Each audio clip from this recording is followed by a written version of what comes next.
Hello guys, this is your friend and we are back with a new fanfic. And if you enjoy this fanfic then please press the like button and subscribe to my channel for more fanfic like this. And now let's start the fanfic. Pain, leader of AIM, and the figurehead leader of Akatsuki was meditating when a figure walked into the room wearing a spiral mask and said, Zetsu has returned from his fact-finding mission. Assemble the others so he may update everyone on the Jinchuriki. Pain nods and Conan walked over to him and said, Are you ready, Nagato? Pain closed his eyes and said, Conan, if you had a choice to make between me and Akatsuki, which would you choose? Conan looked at Pain and said, I am with you, always, Nagato. Pain nods and said, Good, let's go. As they both used the projection jutsu to appear in a cave with the other members of Akatsuki. As the last members appeared, Deidre said, Why are we here again? Pain said, Zetsu is here to update everyone on their targets. Zetsu proceed. Zetsu said, The Ikibi is still as the last time I reported. The Nibi and Hachibi are both in Kumo training together but their exact location is unknown. Sanbi Jinchuriki has died and the Sanbi has escaped into the sea and its current location is unknown. The Yonbi and Gobi are both in Iwa living as hermits while reporting to the Tsuchikage every 6 months. Where they stay usually is still unknown. The Rokubi is still in the land of water. The Nanabi status is unknown. I have already informed you of the Hachibi, so that leaves the Kyubi. Pain eyes narrowed slightly as Zetsu said, The Kyubi has failed graduating early a second time. Pain said, There are still too many unknowns to begin moving right now. Zetsu, continue tracking the Jinchuriki starting with those in Iwa, the rest of you continue your fund gathering missions. Dismissed. After the jutsu ended, Conan and Pain were back in their hideout in AIM and Nagato said, Conan, please put up a privacy jutsu. Conan blinked and looked at Nagato a moment before putting one up and said, What's wrong? Pain looked at her and said, Conan, remember earlier when I asked you if you had a choice between me and Akatsuki, the reason is, I have to betray Akatsuki. Conan's eyes widened and said in an unsure voice, What do you mean? Pain said, My mother was Umi Uzumaki of the Uzumaki clan of Whirlpool Village before it was destroyed by Iwa Nins. Umi Uzumaki was the elder sister of Kushina Uzumaki, mother of Naruto Uzumaki, Jinchuriki of the Kyubi no Kitsune. Conan gasped and said, He's your cousin, in a soft voice. Pain said, Yes. I had sent Pratapath back to where my home was and began to look around and discovered a chest my mother had hid under one of the boards in the bedroom. If Pratapath had not stepped through the board on accident, then I would not have discovered it. I found letters between mother and Kushina. Kushina was Kyubi's second Jinchuriki.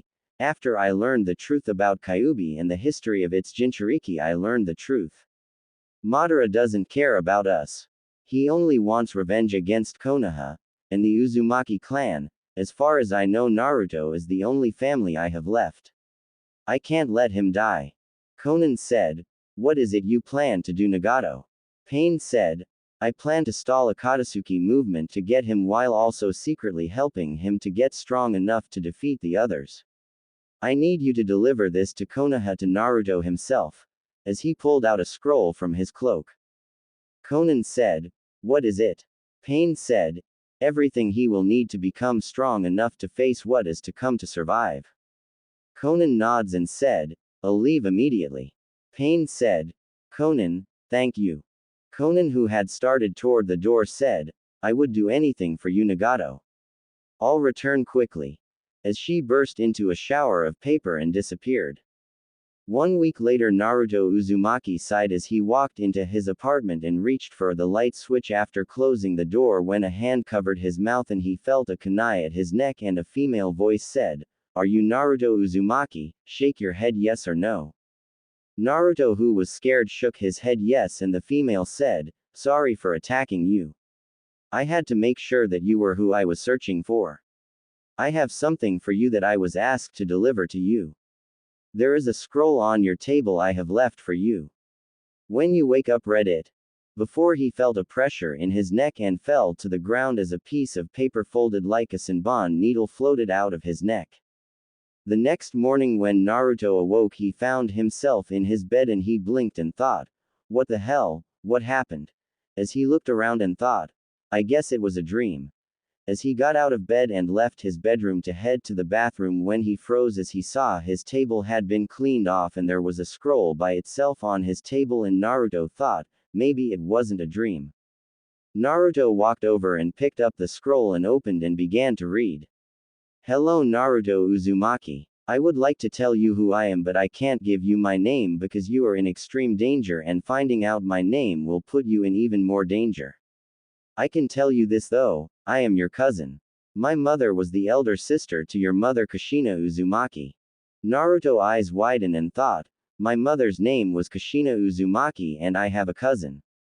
Now I never actually met your mother and only actually know her about her from letters she wrote to my mother when they were younger.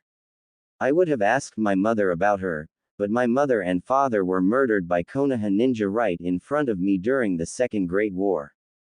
Naruto eyes widened again and he frowned and thought, "Why did they murder them?" You're probably wondering why they killed them. It is because the strong prey on the weak. The world is consumed by the desire for revenge, greed, and power.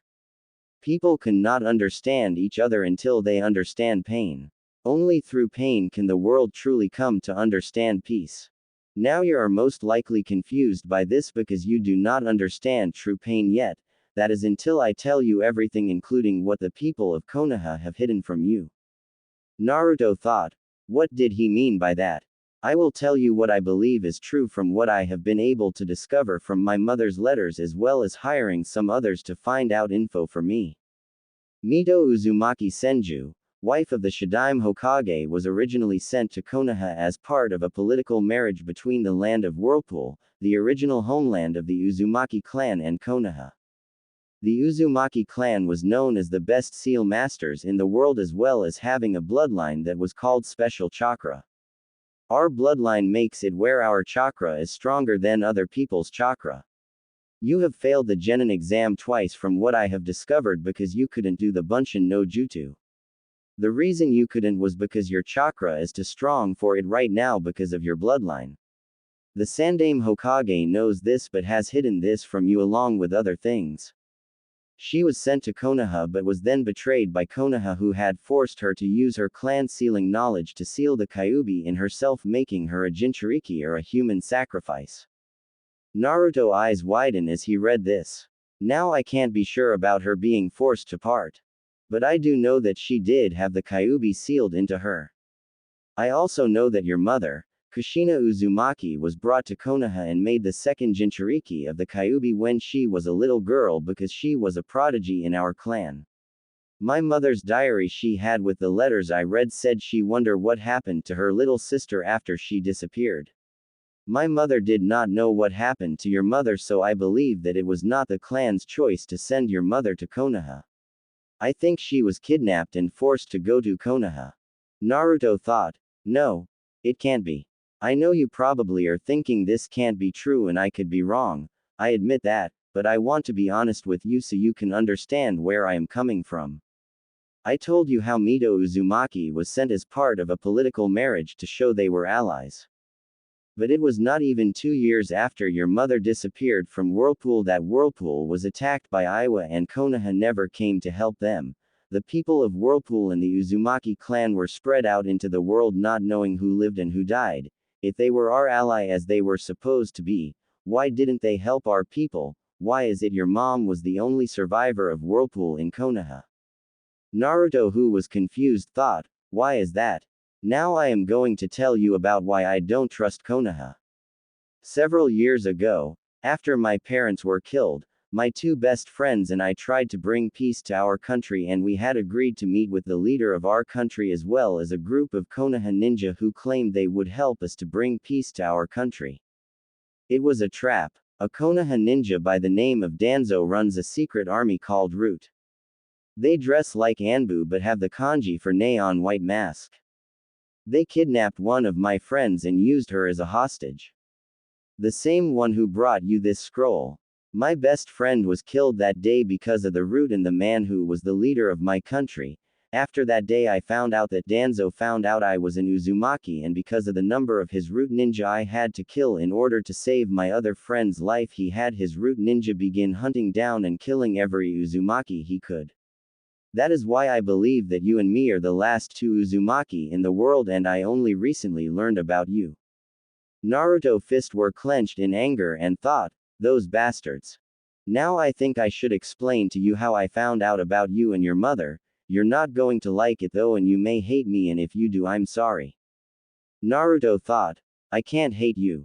After that day I had to kill those root ninja and the ninja the leader of my country brought with him. I created an army and killed the leader of my country. I was then made the new leader of my country. AIM country. Naruto thought, he's the leader of AIM. Cool. AIM country was in bad shape.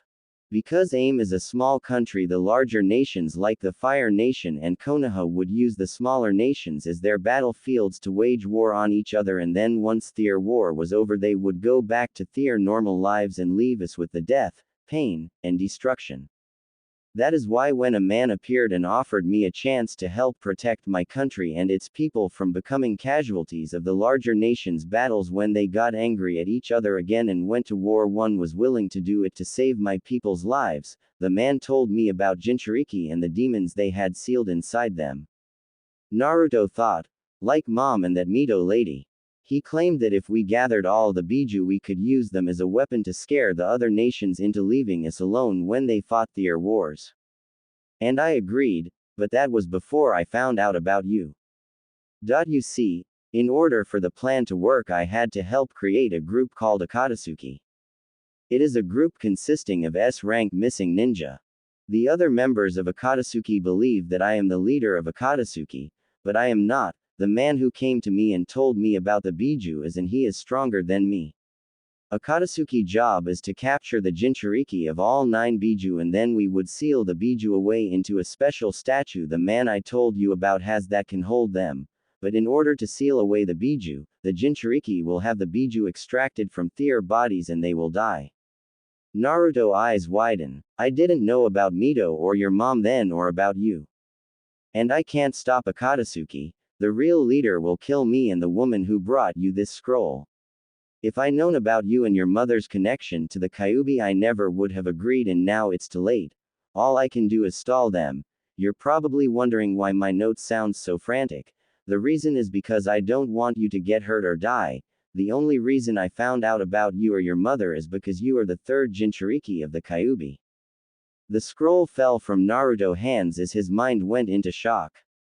After half an hour he slowly picked up the scroll and continued reading. Naruto, there is so much I don't know. My anger over my parents' death at the hands of Konoha ninja as well as my friend's death at the hands of Root has caused me to make the biggest mistake of my life. The only thing I can do is give you time, help you get stronger and try to protect you. I am hoping that you can find it in your heart to forgive me. At the bottom of this scroll is a seal.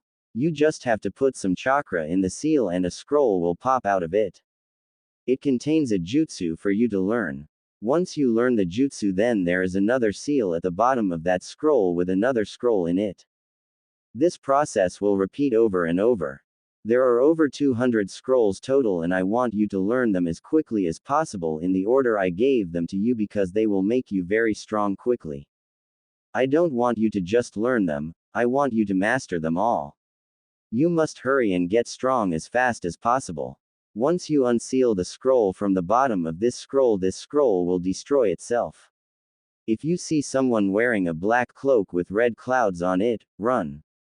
Run as fast and as hard as you can to get away. That is what Akatsuki wear. Forgive me, my cousin. Live a long life and restore our clan. Find happiness and hopefully peace. Don't tell anyone what you know about Akatsuki, Root, your status as a Jinchuriki, your family, or me. If anyone asks where you got the scroll or the item sealed in it, say a postal nin gave it to you. When Akatsuki spies find out that you have graduated from the Ninja Academy, I will place you in the bingo book to show you that I am proud of you, and I will also put down who your mother was, our clan, our bloodline, and if I found out between now who he is or was, I will also put down your father and I will make sure that you get a copy of it. Goodbye. Naruto let a tear fall and thought, I forgive you, Itoko cousin. Naruto then unsealed the scroll from the bottom of the scroll, and a few moments later the first scroll burst into flames for a moment before it was destroyed. Naruto smiled softly and thought, I'll make you proud, all of you, as he opened the scroll and read. Kujibunshin no Jutsu. The Kujibunshin no Jutsu is a Junin-level kenjutsu that was originally created by the Uzumaki clan to deal with their bloodline. It divides the chakra of the user evenly between it and the original when the jutsu is used. It is a kenjutsu because of the large chakra requirement that comes with making it. The chakra requirement could kill the user if they are not careful or overuse it. This, however, is not true to the extent of others for the Uzumaki clan. The Uzumaki clan bloodline makes it where their chakra is 10x more potent than anyone else's chakra. Because of this, instead of dividing the chakra evenly between the user and the Kujibunshin, an Uzumaki chakra is only divided a fraction of this. Also, a special note about the Kujibunshin no Jutsu is that when it dispels, all the knowledge the Kujibunshin learned is transferred back to the original, which explains why the Uzumaki clan would use them to work on their chakra control and also seals, so that they could learn to control their bloodline better, as well as learn the correct and incorrect ways to do seals without blowing themselves up. It is noted when first learning to use the Kujibunshin no Jutsu, an Uzumaki should get away from others in either the woods, or a training ground, so that if they mess up, others wouldn't be hurt, as well as reduce the property damage. The seals for the Kujibunshin are. Naruto smiled and thought, that's cool. Well, I guess I can begin to train. Just then his stomach growled and Naruto thought, well, maybe after getting some ramen. 7 hours later Naruto was in the woods panting and thought, one more time, as he put his hands together and said, Kujibunshin no Jutsu. And 12 Kujibunshin appeared and Naruto laughed and said, I got it, before passing out. The next day when Naruto awoke, he found himself still in the clearing he was at the day before, and he blinked a moment before the memories of the previous day hit him and quickly got to his feet and put his hands together and said, Kujibunshin no Jutsu. 20 Kujibunshin appeared and Naruto said, yes, I did it. He then reached into his weapon pouch and pulled out the scroll and unsealed the next scroll and read. Congratulations on completing your first step in the right direction. Now, as stated before, the Kujibunshin no Jutsu is a jutsu that allows you learn quicker, but it does not make you physically stronger. That is why you should work on training your body while your Kujibunshin work on training your mind and chakra. However, there is a secret training method to the Kujibunshin that is speed training greatly. Since a Kujibunshin knows everything, you know when it is created and also gets the memories of the other Kujibunshin when they dispel. Now the secret training is every 5 minutes one Kujibunshin dispels itself to give the original and the other Kujibunshin its knowledge, so they don't make the same mistakes he did and can learn to do something quicker. At the bottom of this scroll are 4 seals with the kanji 1, 2, 3, and 4 above them. Number 1 is a training schedule for physical training to help you improve your body. Number 2 is 5 books to help you improve your mind. Number 3 is a chakra control exercise called tree walking, and number 4 is the next scroll in the series but should not be opened until you have completed everything in the first 3 seals, because the next series are built on knowledge gained from the current task. Naruto said, well, I guess we better see what we got, as he unsealed the 3 scrolls and opened the physical training and read. At the bottom of this scroll are sealed a set of 5 pounds arm and leg weights. You must wear them at all time unless you are taking a bath or sleeping. There is also a stone that is solid black with seals on it. The seal is a summoning seal, and what you must do is bit your finger and put your blood on the seal and send chakra into the seal. Send chakra into it until the seal glows blue. Once it does, then take off running as fast as you can. The seal is preset to summon you after 4 minutes. If you are able to run 5 miles away in 5 minutes, then your speed will be at the right level to proceed and the seal will not summon you. You will have to put your blood on the seal and send chakra into it each time you are summoned until it glows blue, then take off running again. There are also a pair of gloves that have seals on them to teach proper hand signs. You are to make the 12 hand signs in the following order: rat, ox, tiger, rabbit, dragon, snake, horse, ram, monkey, bird, emu, and boar. If you mess up, then your hands will get a small shock and will be numb until you are summoned back to the stone. If you can make all 12 hand signs correctly, then the finger on one of the gloves will change from black to white. Each time you make all 12 in a row correctly, another finger will turn white. If you mess up, then all the fingers will be reset back to black. If you are summoned back to the stone, then all the fingers will turn back black. If you can do all 12 hand signs 10 times in a row and not get summoned, then your hand seal speed is good enough to pass. There is a metal rod with a small hook on one side and big hook on the other, and a small punching bag and a huge punching bag in a seal at the bottom of this scroll. What you will do is hang the small bag up on the small hook and send chakra into the seal on it until it glows blue. Once you do, then you start punching right then left then right then left. Keep punching, switching hands. If you can punch the small bag 200 times total in 5 minutes, then the bag will get heavier and go from weighing 5 pounds to 10 pounds. If you don't make it, then the bag will remain red. If you do, then it will change color. There are 5 colors: red, blue, green, black, and white. The bag turns white, then your punching speed is pass for this level. After 5 minutes, you will have to send chakra into the seal again and start punching again in an attempt to get your punching speed up to level. The big punching bag goes on the big hook and is basically the same as the small bag, but it starts out at 10 pounds and goes up to 20 pounds with the same 5 colors. What you should do is try to do the running first, then punching and then kicking, and then take a 10-minute rest before starting over again. This way your physical training is balanced. Naruto thought. Cool. As he unsealed the next scroll and read the titles. Now I know you're thinking books are boring, but there is no such thing as useless knowledge. You never know when you could save the life of a friend or family by knowing the human body. You never know when knowing the different ways to use chakra could come in handy. You never know if you're facing an enemy who uses water jutsu, what element you can use to stop them. And you never know when the seal at the bottom of a scroll could be a trap and instead of a storage seal it is an exploding tag. You would never know if the plant you found in the forest could be ate or if it was a poison or medicine. With the knowledge from the books below you would know, but remember the secret training that was mentioned above. Now this works on books as well. Here is how you do it. Have a Kage Bunshin read the first page. Then have it create a Kage Bunshin and have the second Kage Bunshin read back the page from memory. If it misses one word, then the original Kage Bunshin must start over and read the page again before creating a second Kage Bunshin again, who will read what it remembers. If it remembers every word on that page, then fold the corner of that page slightly to show it is done and move to the next page and repeat the process until it runs out of chakra for the day.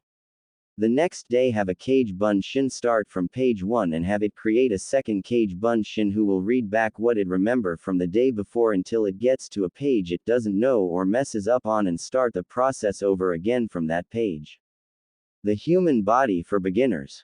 Chakra for beginners. Chakra elements for beginners. Seals for beginners. Plants and herbs for beginners.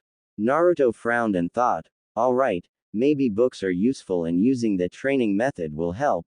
Let's see what the last scroll is. 3 weeks later, Naruto thought, okay, that took longer than I thought it would, but I do feel stronger than ever and my chakra feels easier to control and I feel like I have even more chakra.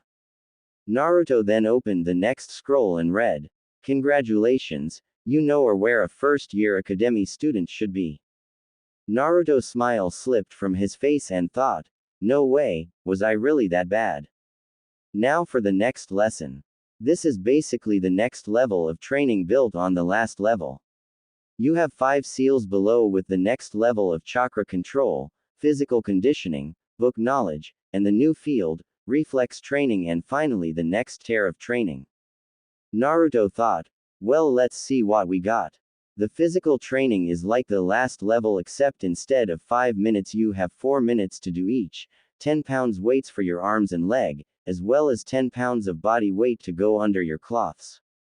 Naruto thought, well, that won't be too hard. Let's check out chakra control. By now you have noticed your chakra control is better, but better is not the best. Chakra control is just as important as physical strength. Chakra control will be divided into 4 even teams of Cage Bunshins. Team 1 will continue to do the tree walking exercise you learned in the last tear. Team 2 will begin tree walking, but with their hands and knees to crawl up the tree instead of their feet. Team 3 will begin the leaf floating exercise where they put a leaf on their forehead and get it to float an inch above their head, too much chakra and it will blow off, not enough it will either fall off or not move. Once you can do it on your head you will then begin to work on both hands. Team 4 will begin the water walking exercise. Water walking is like the other chakra control exercise, too much chakra and it will blow off, not enough and you will sink. However, because water is not a solid but a liquid, it can move, so start first on water that is not moving like a pond, then a stream, then a river. Naruto was wide-eyed and thought, oh yeah, that is going to be so cool. Let's check out those books. I hope you learned the importance of knowledge on the last tear. There is no such thing as bad knowledge. The human body for novice. Chakra for novice. Chakra elements for novice. Seals for novice. Plants and herbs for novice. Strategy for beginners. How to play chess for beginners. How to play reversi for beginners. How to play shogi for beginners. How to play Go for beginners. Naruto blinked and thought, wonder why he wants me to learn to play those games. Well, let's see what reflexes are. Reflex training is an important part of a ninja life. Reflexes will save you almost as much as physical strength and chakra. Reflex training is also one of the simplest thing in the world to figure out, but it is also one of the hardest to train to do. It's simple, you learn to dodge and block. Sounds simple, right? Wrong. Included below is 100 rubber balls with the color changing seal on them. What you will do is create 25 Cage Bunshin who will get 4 balls each. They will then circle you and channel chakra into the balls and throw it at you, where you will have dodge as many as you can as well as trying to catch them. Each time you catch one, then you put them in the bag provided below that you will tie to your waist. If the ball hits the ground, then the ball will stay its current color. If it hits you, it will change color. If the ball reaches white, that is consider 1 kill against you. After the Cage Bunshin run out of balls, they will grab as many as they can that are free and reset around you again and start over until either all the balls kill you or you catch them all. What you have to do is dodge the balls and try to catch them in the air without being killed. When you can dodge long enough to catch all 100 balls without being killed once, as well as able to water walk for an hour, leaf float on both hands and your head, and do all physical exercise in 4 minutes, then you will be ready for the next tear. Naruto thought, oh great. My cousin a sadist. That night when Naruto limped into his apartment, thought, I hate you, Kus.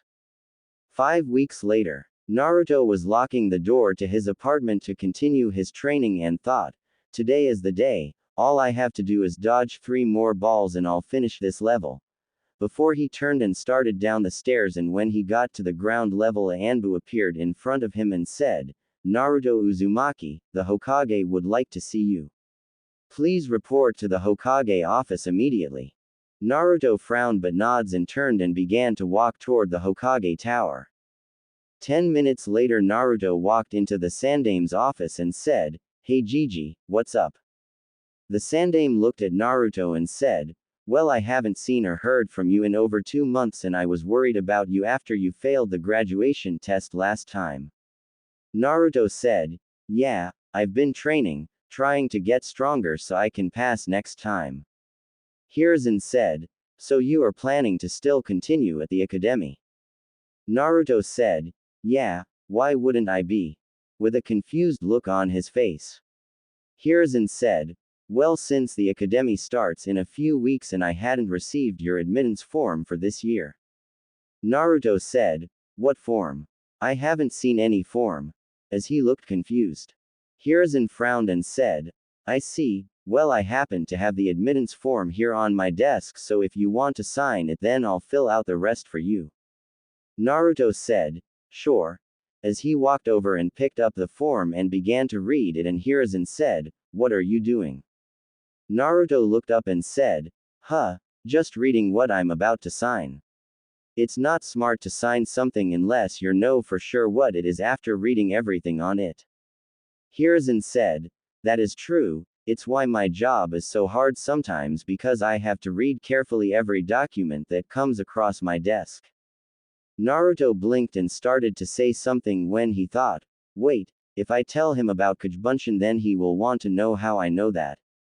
I could use that excuse of a postal ninja but I don't want you yet. And said, why don't you get someone to help you? I mean with all the paperwork I've seen you do over the years it looks like too much for one person to handle. Hiruzen said, true, it is too much for someone to handle but sadly only the Kage could, as his eyes widened a moment before narrowing slightly and said, anyways as I was saying the academy starts next week on Monday. Naruto said, okay, I'll be there, is that all Gigi? Hiruzen said, yes, that is all, good luck Naruto. Naruto nods and left and Hiruzen thought, you really did give me a great idea Naruto. Once Naruto left the office he went and got some Ikiruka ramen and quickly went to the woods where he trains. An hour later Naruto yelled, yes, I did it. As he caught the last ball. Naruto then pulled out the scroll and unsealed the next one and read. Congratulations. You are now good enough to be a second-year academy student in most hidden villages.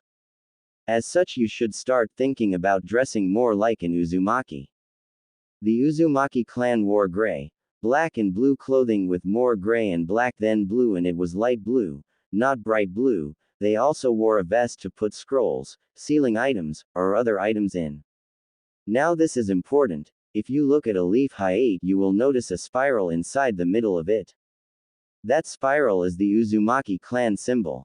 It should be displayed on all your clothing but because Konoha is using it on most of their clothing I would have included a picture of a new symbol that better shows the Uzumaki clan symbol. It is still the spiral but it has 4 big circles, one on the top, one on the bottom, one on the left and one on the right still connected to the outside line of the spiral.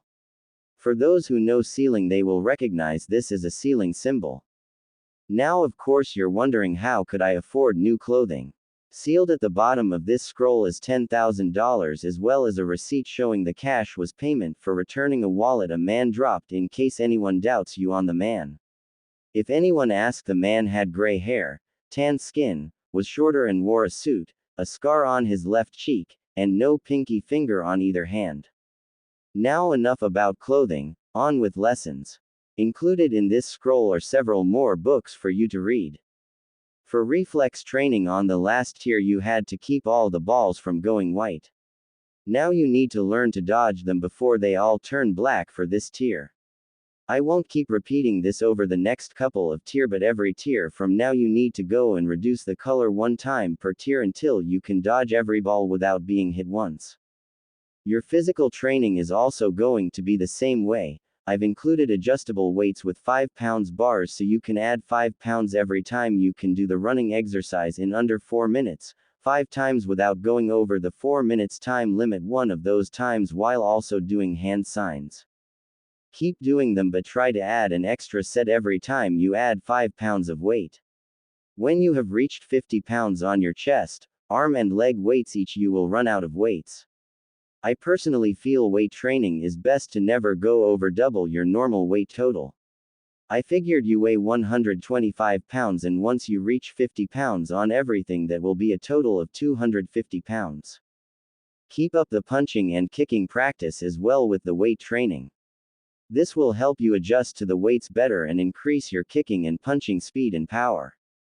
Start sparring with your Kage-Bunshin. Create them when you don't have your weights on and then put your weights on so that you will be slower than they are. Start off fighting 5 of them. Once you can beat 5 Kage-Bunshin without actually being punched then move up to 10, then 15, then 20 and finally 25 Cage Bunshin. You need to be able to either dodge or block each of their attacks.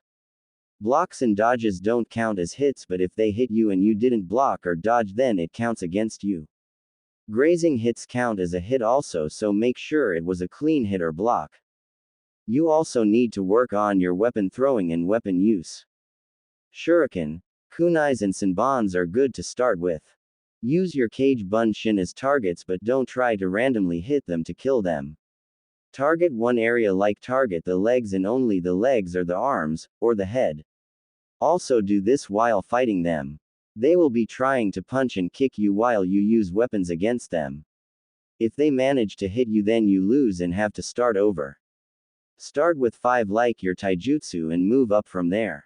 This will help you learn to use your Cage Bunshin defensively as well as offensively. You need to learn to practice your other jutsu as well, like those taught in the academy. Have 10 Cage Bunshin, work on each of them all day. When you can kill 20 Cage Bunshin with taijutsu or weapons, then the Cage Bunshin will be allowed to use the replacement and Bunshin and Cage Bunshin against you. This will help you more than you know. Now all we need to discuss is your chakra control. Included below is the instructions for chakra strings. This will be the hardest exercise for you to date. This will also be your greatest advantage later, because think about this. When you start weapon practice and your Cage Bunshin can start using jutsu while you're not allowed to, that means that you will be missing and wasting weapons, where you will eventually run out of weapons. In a real fight you can't have the enemy stop so you can grab more weapons. They will come in and kill you. But if you learn to use the chakra strings, you could learn to move them as you throw them, as well as learning to pick them up off the ground and attack the enemy from behind if you got good enough. The uses of this jutsu are as many as the uses of Cage Bunshin. For the next 10 tears you will have nothing but books to read, so you can just create your Cage Bunshin at your apartment and have them work on that, and then practice your chakra control exercises. Combine those exercises together. When a leaf becomes too easy, move up to a small rock, then a shuriken, then a kunai, then senbon, then I don't know, learn to control heavier and bigger things. Every ounce of chakra control you get will help you. You might also look into getting a close range weapon, something besides kunai, shurikens, and senbons. Learning a taijutsu style is also good, but I have no idea what style would work best for you. Maybe ask the Hokage about learning one outside of the academy style. By the time you can do all this and finish the 5 tiers, then you will be strong enough to start learning chakra manipulation, which will take up most of your time until you get out of the academy. Good luck. Naruto smiled and thought, thanks Kus. Before he unsealed the instruction on the chakra strings and thought, damn, this is going to take a while. As he unsealed the books and saw they were just more advanced books on the same subjects from the last tear before resealing them, and Naruto thought, well, I'll let my clones practice the rest of the day on chakra control. I'll go get my cloths today. As he went, created 200 Cage Bunshin and broke them into groups and had them start working on chakra control as well as the Academy 3, which to Naruto's shock, some of his Bunshin actually looked normal. When Naruto got back to town, he walked into a shop and the man behind the counter said, "Get out." Naruto frowned and said, "But." The man said, "Look, I have the right to refuse service to anyone I want, and I refuse service to you, now get out." Naruto turned and left and thought, asshole. 2 hours later, Naruto was walking down the road with his hands in fist with blood leaking out of them while thinking, stupid, goddamn, mothering, son of a bitches, assholes who should burn in hell. Unknown to Naruto, he was releasing ki, which was causing everyone to become scared of him or move away from him, or were frozen in place as he walked down the road. This was the sight Team 9 came across as they returned to Konoha. Guy, seeing this, frowned and said, "Team, please stay here a moment." As he saw the blood coming out of Naruto's fist, and he moved over to Naruto and said, "Hello," as he tried to get Naruto's attention by touching him on the shoulder. Naruto was so caught up in his rant inside his head he didn't hear Guy, but he did stop and blink when he felt Guy's hand. Naruto looked up and blinked and screamed, "Ah, face-eating caterpillars, as he took off running. Tenten covered her mouth to stop from laughing while Neji lip twitched and Lee said, "That is unyouthful." Guy frowned and said, "Come team, we must see what is bothering that youthful young man." As Naruto was running away he looked back and saw Guy chasing him and he thought, "Shit, what the hell? I was minding my own business when oh shit." As his eyes widened and screamed, "Ino, look out." Ino was planting some flowers in a window box flower planter in front of a 3-story apartment complex when a shout of, "Ino, look out," caught her attention before she found herself being shoved to the side. Ino screamed in shock, not realizing what was happening as she fell to the ground.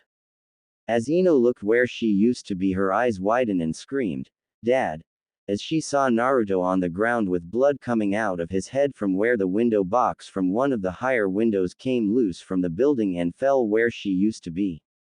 As Inoichi came out of the building, his eyes widened and quickly moved to Naruto's body and said, "What happened to Naruto, Ino?" This was the sight Team Guy came across as they arrived. Guy quickly moved beside Inoichi and said, "How is he, Inoichi?" Inoichi said, "Unsure, he's got a head injury. We need to get him to the hospital."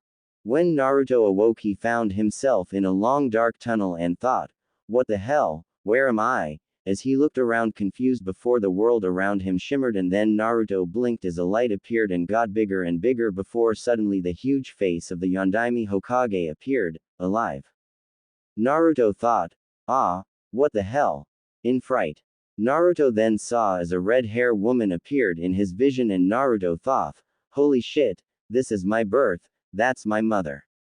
Naruto then watched as he was handed to a woman who he recognized from a photo on the Sandame's desk as the Sandame's wife and then watched as the woman was killed and he was being held hostage. Then rescued while his mother was taken away and then as he was placed somewhere safe before Minato came back and took him to where his mother was and then he heard their words and saw the Sandame arrive before the Kyuubi was sealed inside him. Naruto saw the world change around him and then everything went black. Later when Naruto awoke he blinked as he found himself in a hospital bed and he frowned and thought, "What happened? That was a memory, my first memories, huh, a flower. Who gave me that? Oh yeah, I pushed Ino out of the way and got hit in the head. I guess she gave it to me." As he saw a flower in a vase beside his bed and he smiled slightly. The door to the room opened and a nurse looked in and frowned and said, "You're awake, leave now," before slamming the door close. Naruto frowned and thought, "Bitch," as his good mood was ruined. Naruto quickly got out of bed and found that he was in his cloths that had blood on them and thought, "They didn't even put me in a hospital gown, that did it. I'm sick of this shit." As he left the hospital. After leaving the hospital Naruto thought, "I'm tired of this shit. I can't leave or Akatsuki will come after me. Also I need to get stronger, so that's what I will do. I'll get strong enough to protect myself and then leave, but I'm not putting up with this shit anymore, I wonder." An hour later Naruto was looking at the summoning seals on the black stone and using the knowledge of the books on seals thought, that is the part that regulates the time, that's the distance limit seal, that is the power limit. I could do this. 3 hours later Naruto was looking at the modified seal he had just drawn based on the summoning seal and thought, "Oh. K. My handwriting s. Now that I know it s I need to practice that if I am going to honor my family, but that is going to have to wait. This was my last scroll I have. I have to make it to another village to get some cloths, food, and supplies. If Konoha doesn't want my money, others will, but how do I do it? This will only get me one way. I guess I could create a cage bunshin and have it in my apartment to summon me back. I'll sneak out tonight." The next morning Naruto saw a village gates and thought, "Oh. I said it once, I hate that village." It was easy as hell to sneak out of the village. Luckily the next village is only 10 miles away. After entering the village Naruto's stomach growled and Naruto thought, "Let's see if I can't find something to eat." Naruto saw a little restaurant and entered it and sat down at a table and a waitress came over and said, "Hello young man, are you waiting on someone?" Naruto said, "No, I just came to town to do some shopping and thought I would get some breakfast." The waitress said, "Well, you came to the right place. Our specials are biscuit and gravy for $1.50 or our sampler platter with one bacon, one sandwich, one egg, one piece of toast, and a bowl of rice for $5.50. Naruto said, "I'll try the sampler with a glass of water." A female voice said, "Make that too, separate tickets though," causing Naruto to blink and look to his right as a girl in a Chinese-style shirt and a pair of brown shorts with brown hair in a pair of buns on her head. Naruto frowned as he saw the Konoha Hyate and the girl said, "I'm surprised to see you here after your head injury, Naruto." Naruto asked, "Do I know you?" in a calm voice. The girl sat down across from him and said, "No, the name's Tenten. My sensei was the eyebrow monster that scared you before you got hurt. How are you?" Naruto said, "Fine, how do you know my name?" in a neutral tone. Tenten said, "I heard the two Yamanakas call you Naruto after you saved the girl. I'm surprised to see you up and all the way here in just 2 days." Naruto said, "What can I say? I heal fast." With a smirk. Tenten said, "You don't like me, do you?" Naruto said, "It's not you." Tenten asked, "Then what is it about me that makes you seem like a jerk?" Naruto blinked and said, "Am I?" Tenten glared and said, "Yes, as soon as you saw me you lost your smile and cheerfulness, you became guarded and now act like you want to get as far away from me as you can." Naruto frowned and said, "What are you doing here?" Tenten said, "My team and I are on our way back from a mission. We decided to stop here for the night and I was getting some breakfast before we left when I saw you and decided to see how you are." "My mistake." As if she was offended. Naruto sighed and said, "I'm sorry. It's not you. I just got some personal issues dealing with something right now and when I saw your Hyate it reminded me about what I was trying to forget for the moment." Tenten said, "Want to talk about it?" Just then the waitress returned with the food and set it down and said, "Enjoy." After she was gone Naruto thought a moment and said, "What would you do if you found out your entire life was a lie? That the people you thought you could trust you find out has been lying to you and using you?" Tenten said, "Well, I guess I would find out the truth and then find out why they lied and decide what to do then. You could also find someone you could trust and ignore the ones who lied to you." Naruto snorts and said, "You make it sound easy." In a mocking tone. Tenten said, "It is easy." In a scolding tone. Naruto said, "You're naive." In a defensive tone. Tenten said, "Hey, I am not naive. You're just an idiot. Why else would you wear orange?" Naruto frowned and grabbed his plate and quickly began to eat. Tenten seeing this frowned and said, "Sorry for whatever I said to upset you." Naruto, who had finished his plate, quickly pulled out some cash and threw it on the table and said, "I would expect nothing else from a Konoha citizen or ninja," as he turned and left.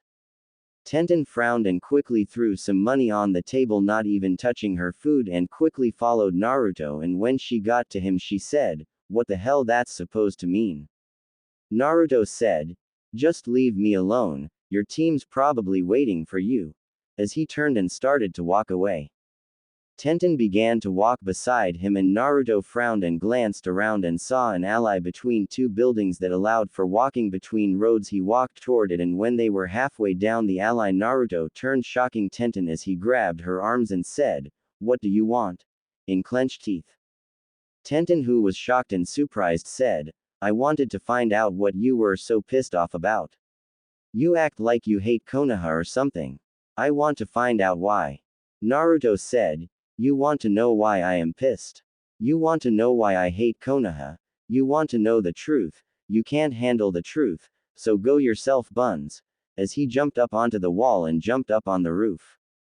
Tenten's face turned bright red and she glared at the roof and thought, "Nobody talks to me like that or grabs me like that." She quickly got on the roof and ran to where she saw Naruto was, and as he landed on the ground on the next alley she landed right in front of him and said, who the hell do you think you are talking to me like that? Naruto said, God damn it, Shikamaru was right, women are troublesome, as he rolled his eyes. In Konoha Shikamaru sneezed. Naruto glared at Tenten and said, Look, I tried to be nice, I tried to be blunt, but you don't seem to get the message. I want to be left alone by you and everyone else from that shithole of a village called Konoha.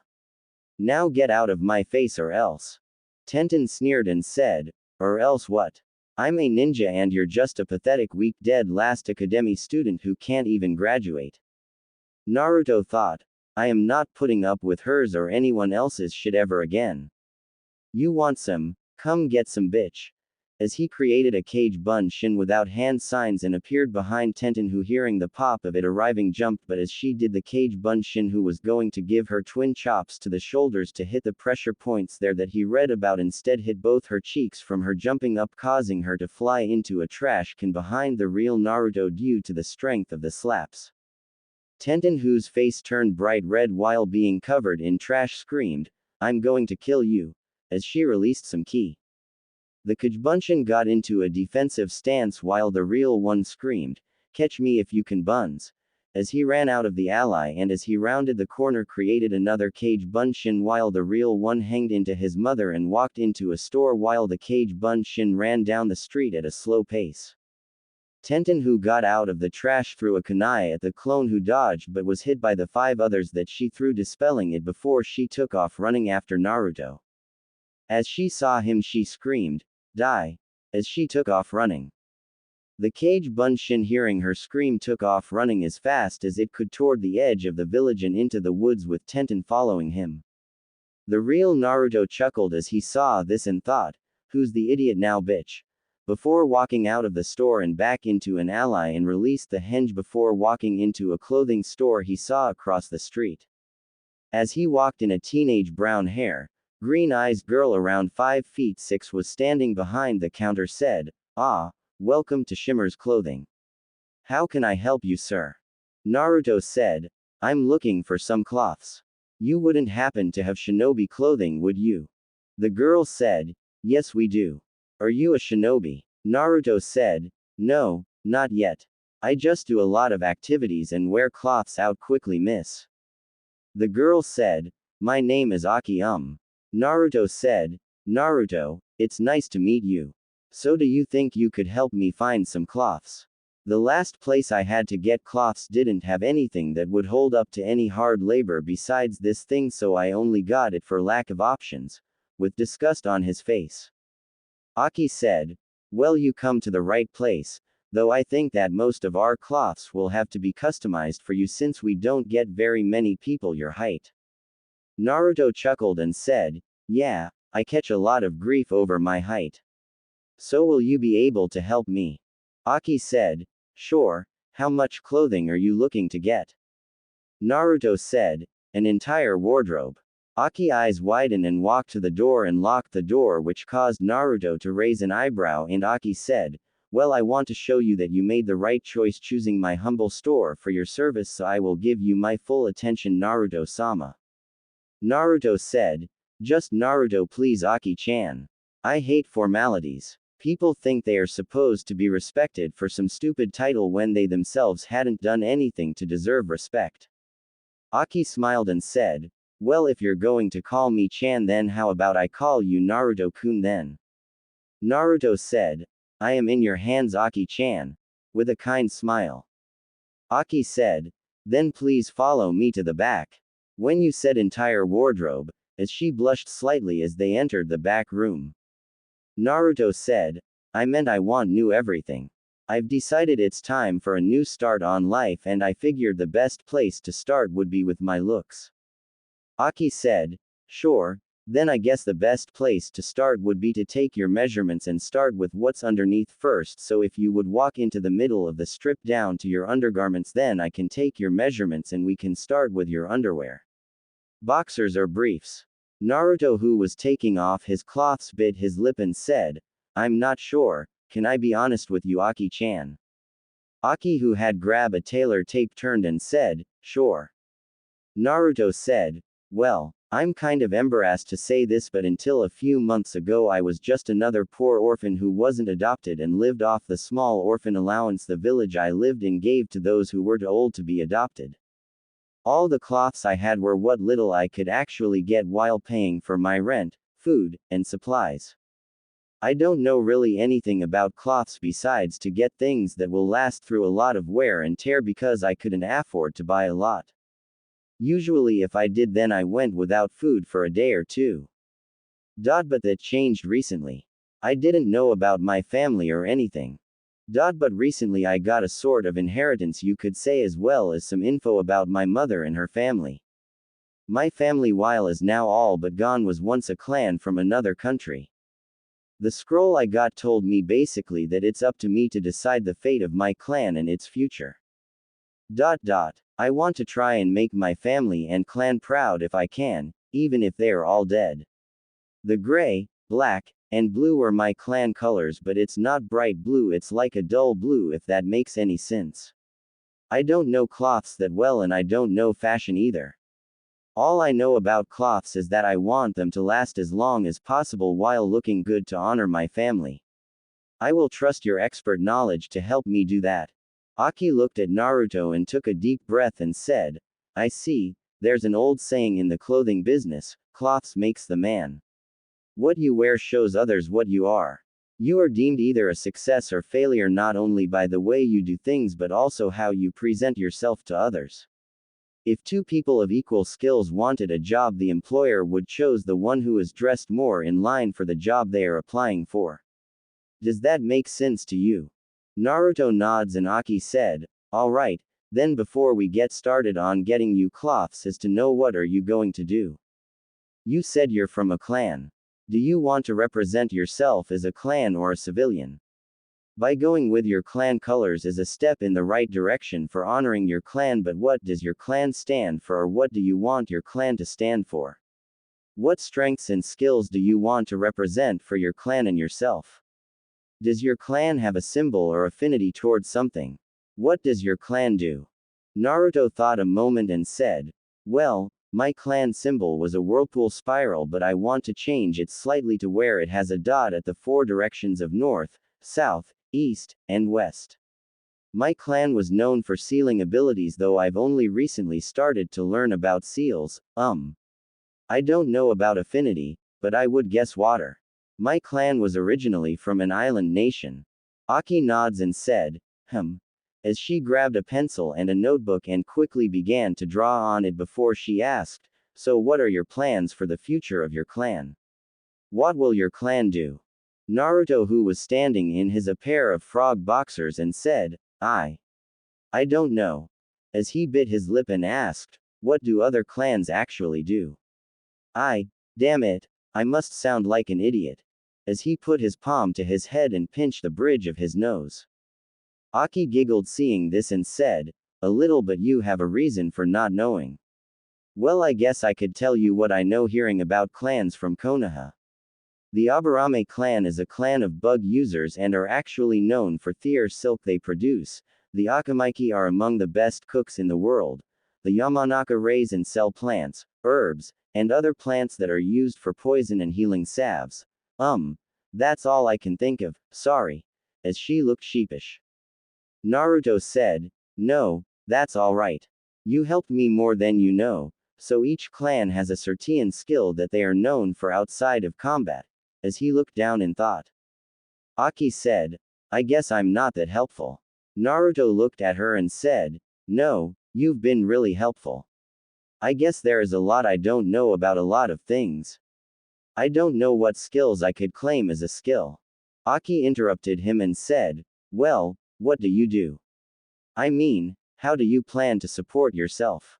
I mean, you can't live off your inheritance all your life, can you? Naruto said, no, I guess I'll be a ninja, my family was. Aki said, well, there's nothing wrong with that, you trust me, right? Naruto said, sure, I told you I'm in your hands. Aki smiled and said, then I think I know what to do with you, though it will take a while. Naruto said, well, I've got nothing better to do, so I'm all yours. Aki said, Well, in that case, let me get to work, and why don't you tell me about yourself? Things you like, dislike, things you do for hobbies. Naruto asked. Why? Aki said. Well, because this is going to take hours and you're going to get bored as hell waiting for me to get done, so I thought if you told me about yourself we could talk and get to know each other and that will help pass time. Naruto said. Well, alright, I guess, as he began to tell about himself, mostly the pranks and few good memories he had. 4 hours later, Naruto stood where he had been the last 4 hours and was in pieces of different cloths while Aki had a needle and thread in her hand with the tailor's tape in her mouth. When Naruto's stomach growled and Aki giggled and said, "Sounds like the beast is hungry." Naruto's face went pale a moment and then thought, "No, she doesn't know, she's just joking about my stomach," and said, "Are you hungry also?" Aki looked up and said, "Yeah, a little, though I can't quit at." Whoa, how did you do that? As a Kage Bunshin appeared dressed in normal cloths. Naruto said, "It's a jutsu I learned from my clan scroll. It's a solid clone, just tell him what you want and he'll go get you something." My treat. Aki said. Well, thank you, does it matter where at? Naruto said, No, but I'm not from here. I've only had breakfast at the little restaurant near the edge of town on the east side. Aki said, Ah, Azumi place, yeah, that's a good place. If you're sure you don't mind. Naruto gave her a look and she giggled and said, Right, I'll take a chicken salad and a glass of tea from Azumi place. Naruto said, Take some money and get something I would like. The Kage Bunshin nods and grabs some money from Naruto's wallet and leaves. After the Kage Bunshin left, Aki said, You know, you have a lot to learn about women, Naruto-kun. Naruto said, Really? Like what? Aki said, Well, for starters, women can be just as mischievous and devious as you can, Mr. Prankster. Naruto said, Oh, talking from experience are we? Do tell. As he smiled at her. Aki blushed and began to tell him a few stories. As the day moved on, both Aki and Naruto both laughed and joked, getting to know each other as she made his cloths. As Aki cut the last thread on a shirt, she said, There we go. All done finally. As she smiled sadly at him. Naruto's smile faded a little and said, I want to thank you for everything you've done for me today, Aki. You don't know how much I will treasure this day. Aki smiled and said, Well, first tell me what you think. As she pointed toward the wall-size mirror behind Naruto, who turned and looked at himself in the mirror. Naruto saw himself standing in a pair of gray pants with two black stripes and a blue strap starting at his hips together and then began spiraling around each leg, separating so the spirals start off gray, then black, then gray, then blue, then gray, then black, then gray on each leg. He had on a mostly gray shirt with off blue around the bottom, and the end of the sleeves. On top of that, he had a black jacket with a blue spiral with gray points with reverse spirals at the 4 compass points. Naruto smiled and thought, I look badass. Aki, seeing the look on Naruto's face, said, I'm glad you like it. So, if you really want to pay me back for today, how about going and get us some dinner to show off your new cloths and tell everyone I made them, then come back and have dinner with me. I'll clean up while you're gone. If I finish before you get back, I live right upstairs and I'll give you the key to get back in the front door. I need to know if I need to make any alterations to that outfit. If I don't, then I can make 5 more outfits like that, but what I will do is alternate the colors. Where this one is primary gray, I'll make another like it and then make 2 that are primary black and 2 that are primary blue and adjust the colors right. That sound good to you? Naruto said, Sure, that sound real good. What would you like to eat? Aki said, Surprise me. You know a lot about me, let's see how well you listened. With a smile. Naruto said, I would be honored. As he bowed slightly. Aki laughed and pulled out a key and handed it to him, and Naruto said, Be back shortly. Before he left. After Naruto left, Aki quickly began to move around the area she had been tailoring Naruto and grabbing the notebook with the measurements she would need and quickly ran up to her apartment. It was 30 minutes later when Naruto walked up the stairs to the living area of Aki's home and knocked on the door. When he did, Aki opened the door and Naruto's eyes widened slightly as he saw Aki had changed her clothes as well as put on some makeup as well as put up her hair. Naruto blushed and said, "Wow, you look lovely, Aki-chan." Aki said, "Thank you, Naruto-kun, won't you come in?" as she stepped to the side. Naruto nods and came in, and as he looked around he said, "Nice place." Aki said, "Thank you. Here, let me take those," as she grabbed the takeout plates and moved to the table. Naruto remember Aki's stories decided to pull out the chair for her and she smiled and sat down and said, "Thank you." Naruto said, "You're welcome." Aki said, "Yes, Naruto-kun." Naruto asked, "What? I mean." Aki sighed and said, "I'm tired of being alone and I thought that it would be nice to have dinner with you. I think you're a rather handsome young man and I thought it would be nice to think of it as a date and," as she blushed. Naruto swallowed and looked at Aki and said, "I'm nothing special, Aki-chan. You on the other hand are a very beautiful and kind lady who any guy would be honored and lucky to go on a date with you, including me." Aki's eyes widened and a tear fell from the corner of her eyes and said, "Thank you, shall we?" as she blushed and lowered her head. Naruto said, "Sure," as they both began to eat the sushi and onigiri. Once they finished, Aki threw the plates away, and when she came back into the room she walked up behind Naruto and wrapped her arms around him and whispered, "Thank you for a lovely evening, but the night's still young." Naruto looked confused as Aki gently took his hand and said seductively, "Come." Naruto got up and followed Aki. The next morning Naruto awoke feeling a weight on his chest and saw a mess of brown hair laying on his chest, and it took a moment before the events of the previous day came back to him, and Naruto thought, "You're right, Aki-chan, women can be even more deceptive and mischievous than any man." Half an hour later Aki awoke and moved her head and moaned, "Morning," in a tired voice. Naruto said, "Morning, Aki-chan," as he looked at her where he had watched her sleep. Aki pushed herself over Naruto's body and sat up and back with a smirk and said, "Looks like the beast is awake also." Naruto groaned as he felt the beast greeting Aki as well. After some morning stretches, Naruto was in the shower and thought, "Damn. I wish I could stay here with her, maybe," as he bit his lip. After getting dressed in his new clothes, Naruto walked into the living room and smelled breakfast, and Aki, who came out of the kitchen with 2 plates, smiled and sat them on the table and walked over and put her arms around Naruto's shoulders and kissed him passionately. Naruto moaned and pulled her closer, causing Aki to moan as well. Once they both broke the kiss, Aki said, "Breakfast is ready." Naruto nods and sat down at the table, and as both began to eat and Naruto blushed and said, "I enjoyed spending time with you, Aki." Aki said, "And I enjoyed spending time with you as well, Naruto-kun. It's way better than my time with my husband," saying husband in disgust. Naruto choked on his eggs and coughed out, "Husband." Aki sighed and said, "Let me explain, please."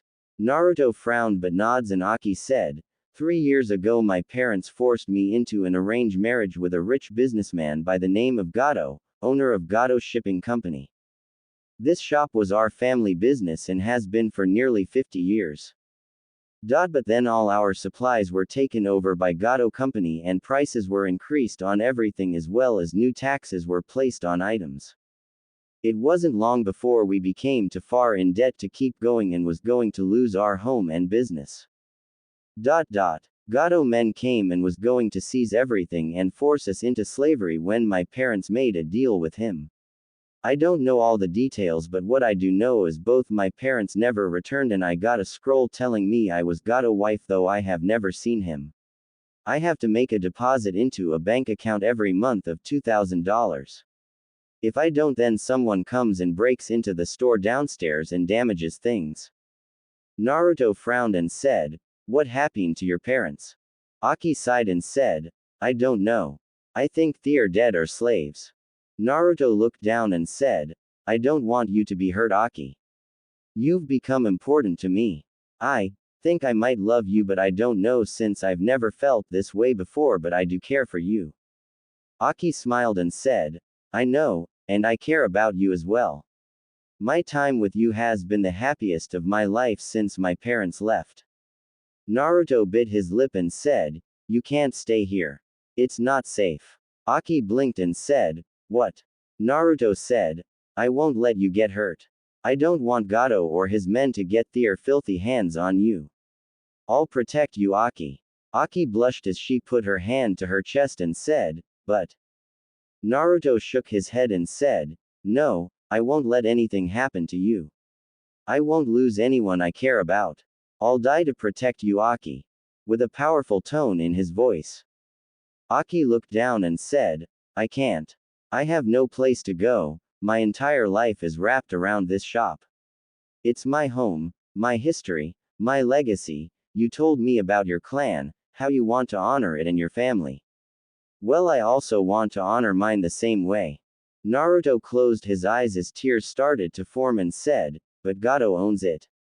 You've already lost it. Buildings and objects can be replaced easily. You can start over somewhere else, but lives can be replaced like that.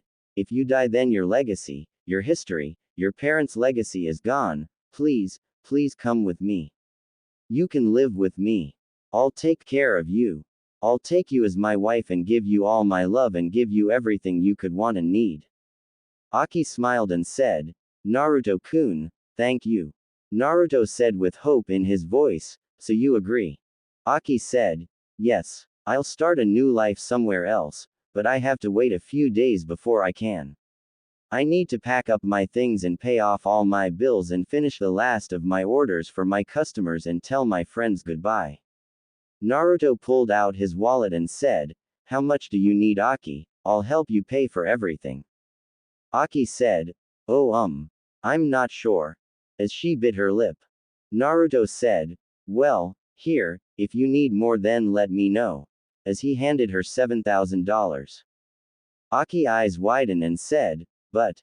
Naruto said, No, I promised you that I would take care of you and that's what I'm going to do. Naruto Uzumaki doesn't go back on his word, that's my ninja way. Aki's eyes softened and said, Then make me a promise. Naruto said, Anything, Aki-chan. Aki said, Promise me that you will live a long and happy life no matter how hard things get or what obstacles stand in your way. That you will show the world the greatness and honor of the Uzumaki clan. Naruto smiled and said, I promise. Aki said, Good, then I guess this is where we part ways then. Naruto blinked and his smile faded and said, What do you mean? Aki thought a moment and quickly said, Well, I have things I have to do that will take a few days and you will have to get things ready for the future where you live, right? Naruto said, Yeah, I guess you're right. Aki said, Of course I am. So why don't we agree to meet back here next Saturday? I'll give you the key and you can let yourself in and I'll spend the week packing and getting ready. How's that sound? Naruto said, Smart and beautiful. I'm glad I met you, Aki-chan. I'll even get a few scrolls that I can seal your stuff in so we can move it easier. How's that sound? Aki, who blushed, said, That sounds great. So why don't you head on out and get ready and I'll clean up here and then start doing what I got to do. Naruto said, Are you sure you don't need any help? Aki said, Trust me, Naruto-kun. Naruto said, Alright, I'll see you in a week. Goodbye, Aki-chan.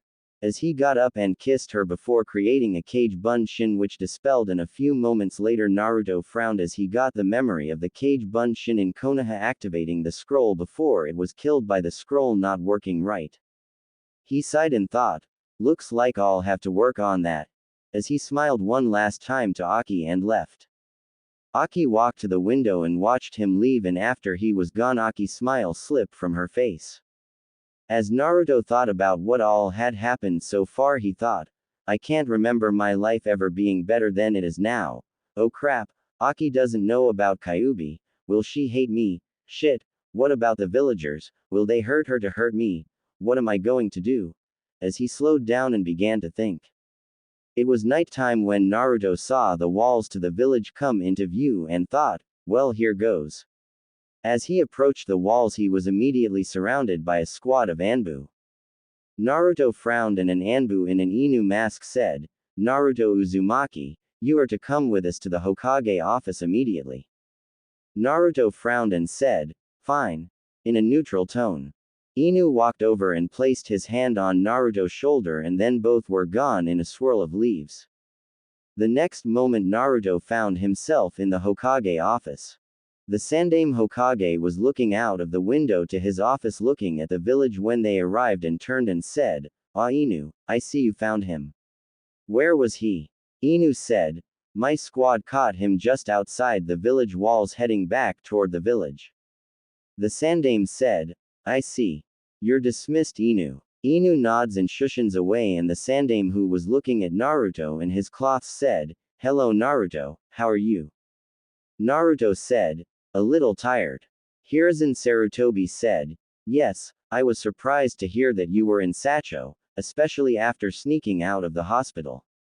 Naruto blinked and said, sneak out. The nurse opened the door, saw me awake, and never even entered the room from the door frame and said, you're awake, get out now, while screaming the last word at me. She looked angry that I was awake also. Hiruzen said, you wouldn't happen to know what her name was, do you? Naruto said, no, but I can henge into her, though I don't see why you care, as he was covered in smoke. When the smoke cleared, Naruto was hanged into the nurse who had told him to leave, and the Sandaime remember the nurse as Naruto released the henge, and Naruto yawned and said, well, if that's all, I'm going to bed, as he turned and started toward the door.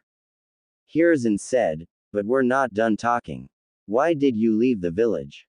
Naruto stopped and said, does it matter why I left? I left. I'm an adult according to you and the council, and I'm a civilian. If I decide to leave and not come back, it's my choice. I've got nothing tying me to the village. Hiruzen said, but what about your friends? Naruto snorts and said, what friends? Name one. Hiruzen said, well, I don't know. I have so many things to remember as Hokage, it's hard for me to remember your friend's name you told me about, but I do know that you have some, like Tsuki and Ayame Ikiruka. Naruto said, well, it's nice talking to you, but as you said, you're busy being the Hokage, so I will go, as he reached for the handle of the door. Hiruzen said, you're not leaving until I tell you that you can. Naruto frowned and said, why not? I'm not one of your ninja to order around. Hiruzen frowned and took a moment to compose himself and said, you attacked one of my ninja. Naruto blinked and said, no, I didn't. Hiruzen said, you attacked a genin named Tenten. Naruto's face changed from confused to neutral and said, maybe you should get all your facts straight before you make an accusation, Hokage-sama. Just like you were wrong about me sneaking out of the hospital, you're wrong on this as well. I tried on several occasions to leave and get away from her, but she refused to leave me alone, so I had no choice but to defend myself. Hiruzen frowned and said, why were you in Sacho? Naruto said, well, if you really must know, I can't get food or cloths in this village as everyone seems to hate me for some reason. I tried to go in nearly every store in this village to get things I need, and I was told either they had the right to refuse service or get out before we finish what the Yondaime started. Laws be damned, whatever that's supposed to mean. Hiruzen clenched his fist and thought, no, they couldn't be doing that, would they? Naruto said, anyways, as I said, since I couldn't get cloths here, I left to find someplace I could, and I'll tell you this, I enjoyed it a lot. People not glaring at me, friendly smiles, delicious food. I could get used to that. Maybe even move there. As he smiled. Hiruzen hearing this frowned and thought, this isn't good. I need to think of something. And said, but this is your home. Naruto snorts and said, no, it's not. A home is someplace that you feel safe at and a place where you friends and family are. All three are things I don't have here. Hiruzen closed his eyes and Naruto yawned and said, why don't we skip the bullshit? I can dance around about all the bullshit Konoha done to me and make you realize how much of it is your fault. You're hiding things from me, I'm hiding things from you. You don't know what I'm hiding and what I know. I know things you don't know. It's up to you where you want to go from here. As he crossed his arms, Hiruzen said, I think you should remember who you are talking to, Naruto. In a strong tone. Naruto said, you know, the Kage Bunshin no Jutsu is really interesting jutsu. It allows you to be in two places at once, and with the memory transfer part of it you know what is happening in both places. I go pop, you lose the only lead as to what really happened to your wife the day I was born. Hiruzen eyes widened a moment and said, you're bluffing, you don't know the Kage Bunshin no Jutsu. Two puffs of smoke appeared in the room and Hiruzen saw two other Naruto standing there before they went up in smoke, and the Naruto who entered the office said, now I lost most of my chakra I had, meaning you got less time to talk to me before I go pop and you have to deal with what happens after that. With a smirk. Hiruzen frowned and said, why are you hostile toward me after everything I have done for you? Naruto said, well, it could be because you lied to my face more times than I can count, like Kyuubi. Kushina, Minato, Mito Uzumaki Senju, the Uzumaki clan of Whirlpool. Or it could be because of Danzo, or maybe it might even be something else, like a group of S-rank missing ninja who want to the Kyuubi out of me killing me and use it to destroy Konoha. It could be also that I've found something while out of Konoha that is more important to me than everything in Konoha put together, and I want to protect it, who knows? The question is what the great professor is going to do to fix this problem. Hiruzen, who had listened to Naruto, said, what is it you want or hope to achieve? As he thought, what all does he know? Naruto sighed and said, well, I want to know the truth. I've been told so much shit from so many angles, but everyone I've heard from only knows bits and pieces of the full story. You're the only person I can think who knows the full story, but I doubt you will give me the full story, if any. As he walked over and looked out the window and said, I'll tell you flat out, I'm scared to death of the village right now. I met someone I care about, and I'm scared that if I bring her to Konoha to be with me that people will hurt her to hurt me. Hiruzen said, they won't do that. Naruto looked at him and said, really, how do you sleep at night knowing that my family has protected this village since it was founded, and thanks to you I'm seen as a weapon at best and a demon at worst by the so-called innocent people here. Before I met the girl I was honestly thinking about just using as much chakra as I can, use the Kagebunshin no Jutsu to make hundreds of them and just attack every man, woman, and child here while also doing as much damage as I can before I've been taken out. My Kage Bunshin can use Kage Bunshin as well to make even more, so I might even be able to make one for every person in the village. Hiruzen said, you would hurt everyone for no reason. Naruto said, no reason, no reason. Maybe if you got your old lazy out of this office and looked around you would see I have every reason to hate the people of this village. See, as they make my life hell. I am what they made me. I am who and what they raised me to be. The villagers are my parents, and if a parent abuses their child, doesn't the child grow up resenting and hating their parents and do to others what happened to them? That sure as hell what the medical book I read said. Hell, I hate my birthday because I spend it hiding, while the rest of the village celebrates. I have to be scared if I'm even going to see another day. I'll tell you what. Your wife died having a kunai shoved through her skull before I was used as a hostage to separate my dad from my mom so the guy who killed your wife could release the Kyuubi on Konoha. You want to know who the guy is, then fix this problem. I'll have a Kage Bunshin henge hiding in the village tomorrow till 1 p.m. You make some kind of announcement revealing the truth about the Uzumaki clan and my parents, making it where I can restore my clan and protect my family and not have to live in fear of those idiots, or I'll hand myself over to the group that wants the Kyuubi, which the man who killed your wife is a part of, and let them destroy this town. Your choice, Professor. As he went up in smoke, Hiruzen screamed, Anbu. Several Anbu appeared and Hiruzen said, I want every available Anbu to find Naruto Uzumaki and bring him to me. Go. After they were gone, Hiruzen frowned and thought, what am I going to do? The next day at noon Hiruzen sighed and rubbed his eyes and thought, where are you at Naruto? Even Kakashi using his Sharingan can't find you or your Kage Bunshin. I don't even know what you know, but you know enough clues to make me worried. I have no choice. And said, Anbu, inform the village there will be an announcement in 30 minutes in front of the tower. After the Anbu were gone Hiruzen thought, it looks like I will have to go with that idea after all, too bad I won't live to see how well it goes. I guess I should inform the proper people. 30 minutes later the Sandaime Hokage walked out onto a balcony on top of the Hokage Tower and said, People of Konoha, I wish to thank you all for coming here today for the announcement I am about to make. A few murmurs broke out in the crowd and Hiruzen said, Now I am sure many of you are wondering what this announcement is about. This announcement is about a secret that goes back to before the village of Konoha was founded that has been kept all these years. Some of you may be wondering why I am telling this secret now, and the answer is because my time as your Hokage is nearly over and I will be stepping down soon. At this nearly every eye in the village went wide and many murmurs broke out. After the crowd was silenced by Hiruzen raising his hand and he said, Now many of you are wondering who will be the Godime Hokage, and to tell you the truth I have narrowed that list down to 3 individuals and I will inform you about all 3 who I am deciding on. I have already sent a message to the Fire Lord informing him of my choices. The first candidate is Hatake Kakashi. For those of you who don't know him or of him, Kakashi is the son of the White Fang of Konoha Tsukumo Hatake. Kakashi graduated from the academy at the age of 5, became a Chunin at the age of 6, and a Junin at the age of 13.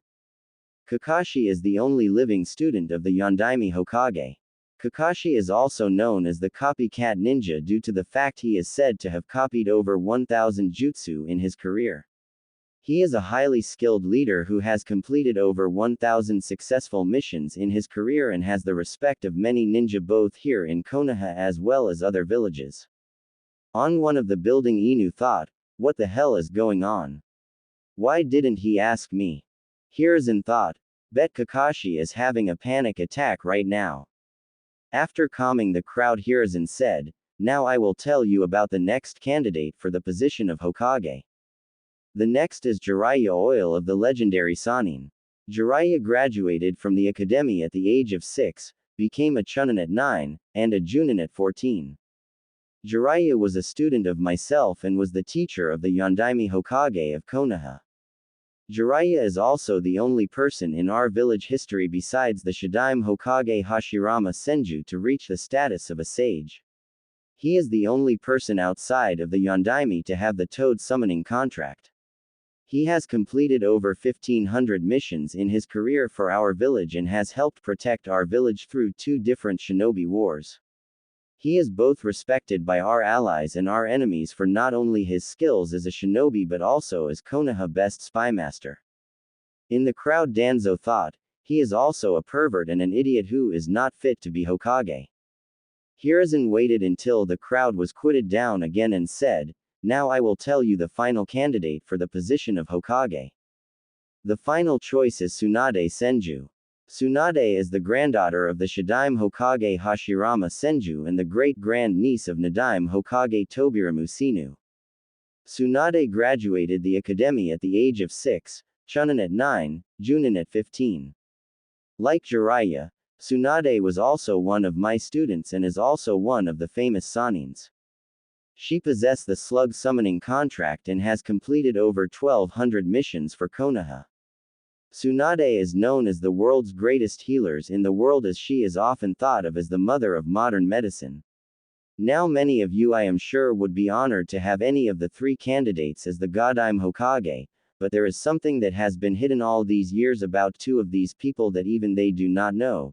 The secret is that Tsunade Senju and Jiraiya Oil were in fact the parents of Minato Namikaze, the Yondaime Hokage of Konoha. At this nearly every eye in the crowd went wide and a bird fell off a building and when it hit the ground it went up in smoke. Luckily the other birds were able to stay where they were.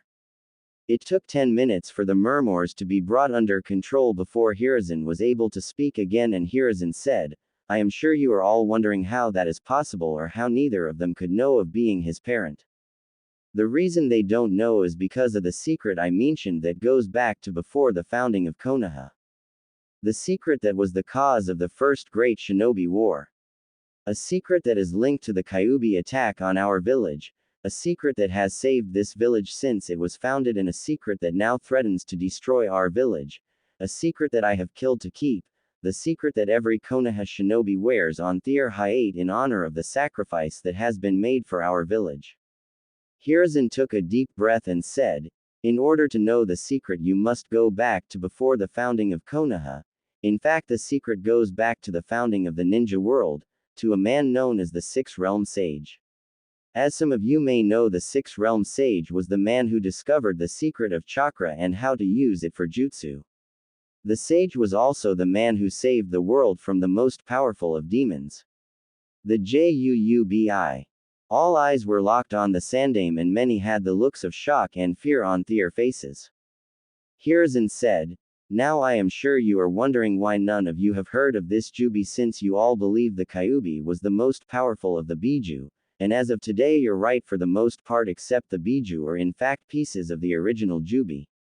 The Six Realm Sage could not kill the Juubi because it was immortal, but the sage did discover a way to kill it, something that is so simple but also at the same time seems impossible. He killed it through chakra exhaustion. At this everyone blinked and Hiruzen said, I know, sounds crazy, but think about this. Chakra is created from mixing mental and physical energy together. Nearly everyone in the world knows this. So what the sage did was separate the Juubi mental energy and the physical energy into separate places. He sealed the Juubi body into himself and sealed the Juubi chakra into 9 animals. The 9 animals became what we know as the Biju. Now the Biju at that time were not as we know them. After the Juubi chakra was sealed in them, the Biju minds did not have the knowledge of how to recreate the body of the Juubi.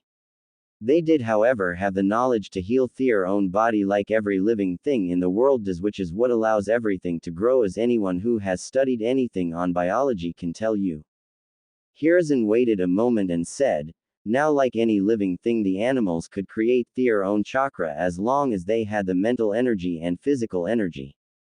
Which is why the sage tasked his most loyal ally and friends to protect the world from the demons. This clan did so by following the sage example of giving the Biju chakra exhaustion.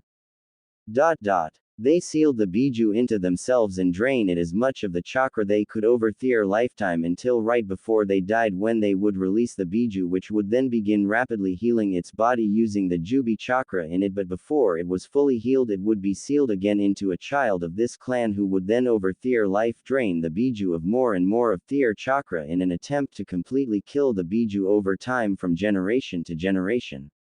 That is until Konoha was founded.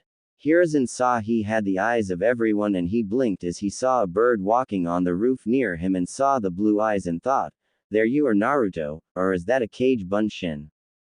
Hiruzen cleared his throat and said, as you have read in the history books of our village, Madara Uchiha and Hashirama Senju fought each other for the position of leader of this village. What you don't know is that Madara Uchiha wanted an advantage over Hashirama since they were pretty much even in skills and strength. To get this advantage, Madara sought out anything that could give him the edge for victory. In his quest for power, he discovered the clan known as the greatest sealmasters in the world at that time.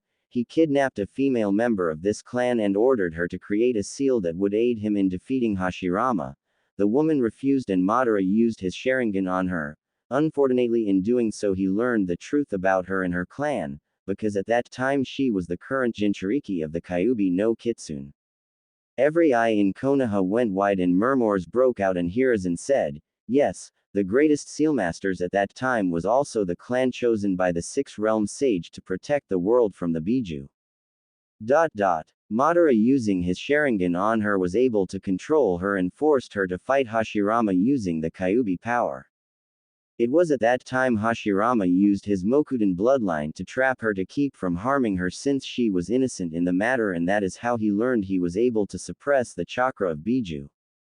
The reason he could is because the Senju clan was one of the descendants of the Six Realm Sage. just as the Hyuga and the Uchiha clan was. The eldest son of the sage got the eye bloodline of the sage and the youngest son got the body bloodline of the sage. The eldest son had two sons. One was born with the Sharingan and one with the Byakugan. At this the crowd looked at the members of the Hyuga and Uchiha clan in shock or awe. Hiruzen said, after Hashirama suppressed the Kyuubi chakra, it also broke the Sharingan control on the woman who turned around and used the bloodline that her clan had gained from generation of absorbing the Biju chakra to help Hashirama defeat Madara. That was how the battle between Hashirama and Madara truly went. But the cat was out of the bag, so to speak, about the Biju. After the battle, Hashirama and the woman talked and an alliance was formed between the Senju clan and the woman's clan. The woman's clan was interested in the Senju ability to suppress the Biju chakra and the Senju clan was interested in the clan's knowledge of seals. As such, the symbol on each hyate in Konoha was a symbol for the alliance that was made, the leaf representing the Senju clan, and the spiral representing the Uzumaki clan. Gasps and looks of shock went out through the crowd while many people began to look for Naruto. Hiruzen said, yes, as many of you know, there is an Uzumaki in Konoha and I will explain more about him in a few minutes as there is more to the story you must know. Now to finalize the deal between the Senju clan and the Uzumaki clan, the woman who contained the Kyuubi, Mito Uzumaki and Hashirama Senju were married. Madara Uchiha wanted to break this alliance, wanting revenge, told others about Mito and the Kyuubi, claiming that Konoha had a weapon to use against them. This sparked the first great shinobi war and would have destroyed Konoha, but our new ally of Whirlpool Country, home of the Uzumaki clan, made a sacrifice to save us. They sent the other 8 Uzumaki who had a Biju sealed in them to the other factions that was going to destroy Konoha as a peace offering, which was accepted and ended the war. Mito and Hashirama had one son together. Madara, seeing this, became furious and tried to get the Uchiha clan to revolt, but they turned their back on him and he attacked Mito and Hashirama's son, severely wounding him, making it where he would never be able to become a shinobi. Hashirama wanted revenge, chased him where they fought each other at the Valley of the End and killed each other. Hiruzen said, now the son Mito and Hashirama had contained both the Uzumaki bloodline called Special Chakra, which is basically chakra that is 10x stronger than normal chakra, and the Mokudan bloodline, but because of his injuries he wasn't able to use it. Because of the Uzumaki clan members who were sent to other lands as peace offerings, they found several clans that were not happy with their homes or their leaders. As such, they contacted Mito, who spoke with Tobirama, and he agreed to let these clans join Konoha, which is how most of the clans here joined Konoha. One of the Uzumaki clan members was married to a woman and had 2 children together. The Uzumaki member was in the land of lightning and learned that Kumo was planning to turn his 2 children into weapons. Had his 2 children snuck to Konoha, they were given a new name to hide them from Kumo. The name they were given was the Yamanakas. Inoichi and Ino eyes widened and Hiruzen said, the Yamanakas were a brother and sister. Kumo killed their father and using the sealing knowledge they gained sealed the Biju he had in another person who would be loyal to Kumo. They started the Second Great Shinobi War to get back the 2 children they wanted as weapons, which caused the others to want their own weapon and followed Kumo's example, and soon everyone was fighting. To help protect the 2 children, the sister was married to Hashirama's son while the brother was raised like a son by Tobirama, and he eventually started his own clan not knowing of his connection to his sister. Eventually Tsunade Senju and Nawaki Senju were born to the Isis and Ryu Senju, and Yu-Gi-Oh Yamanaka gave birth to Ken Yamanaka, who is the father of Inoichi Yamanaka. Hiruzen waited a moment and said, now Nawaki Senju died in the war along with Tobirama, and the only people who knew of all this was Mito and myself. At that time the only ally we had was Whirlpool, and had it not been for them then we would have been destroyed in the war. I could have tried to go back on our word and follow the example of other nations and place the Kyuubi in someone else who would be more loyal to our village instead of a single clan. But the Uzumaki clan had done so much and sacrificed so much for us that I could not go back on our word. So when Mito came to me and told me her time was getting closer to the end and a new Jinchuriki was to be made, I asked her what she wanted to do. Nawaki had died and Tsunade was too old to seal the Kyuubi in, and Mito wanted the Kyuubi to stay under the Uzumaki clan control so that it would not be used as weapons like other villages were doing with Their Biju, and I agreed, but the Senju line and the Uzumaki line had to be mixed together to see if it was possible to speed up the process of killing the Biju once and for all. Hiruzen chuckled and said, as luck would have it, Tsunade came back from the front lines severely injured and in a coma. And while she was in the coma, it was discovered that she was pregnant. My wife delivered the baby and I had him placed in the orphanage to hide him.